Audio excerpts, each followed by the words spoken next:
ദുരൂഹ സാഹചര്യത്തിൽ അന്തരിച്ച അലക്സ് നവൽനി ഏത് രാജ്യത്തെ പ്രതിപക്ഷ നേതാവായിരുന്നു? റഷ്യ. കേരളത്തിലെ ആദ്യ ഹരിത സമൃദ്ധി പഞ്ചായത്തായി തിരഞ്ഞെടുത്തത് കരവാരം പഞ്ചായത്ത്. ഡൽഹിയിലെ ഏത് രാജ്യത്തിൻ്റെ എംബസിയാണ് അടുത്തിടെ അടച്ചത്? അഫ്ഗാനിസ്ഥാൻ. ദേശീയ ന്യൂനപക്ഷ കമ്മീഷൻ ചെയർമാൻ ഇക്ബാൽ സിംഗ് ലാൽപുര. ദേശീയ പട്ടികജാതി കമ്മീഷൻ ചെയർമാൻ കിഷോർ മക്വാന. ദേശീയ പട്ടികവർഗ commission chairman anther Singh Arya. ഏത് സംസ്ഥാനത്തിൻ്റെ ഔദ്യോഗിക മത്സ്യമായിട്ടാണ് ഗോൽ മത്സ്യം അടുത്തിടെ പ്രഖ്യാപിക്കപ്പെട്ടത്? ഗുജറാത്ത്.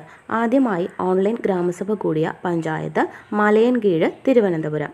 ദുരൂഹ സാഹചര്യത്തിൽ അന്തരിച്ച അലക്സ് നവൽനി ഏത് രാജ്യത്തെ പ്രതിപക്ഷ നേതാവായിരുന്നു? റഷ്യ. കേരളത്തിലെ ആദ്യ ഹരിത സമൃദ്ധി പഞ്ചായത്തായി തിരഞ്ഞെടുത്തത് കരവാരം പഞ്ചായത്ത്. ഡൽഹിയിലെ ഏത് രാജ്യത്തിൻ്റെ എംബസിയാണ് അടുത്തിടെ അടച്ചത്? അഫ്ഗാനിസ്ഥാൻ. ദേശീയ ന്യൂനപക്ഷ കമ്മീഷൻ ചെയർമാൻ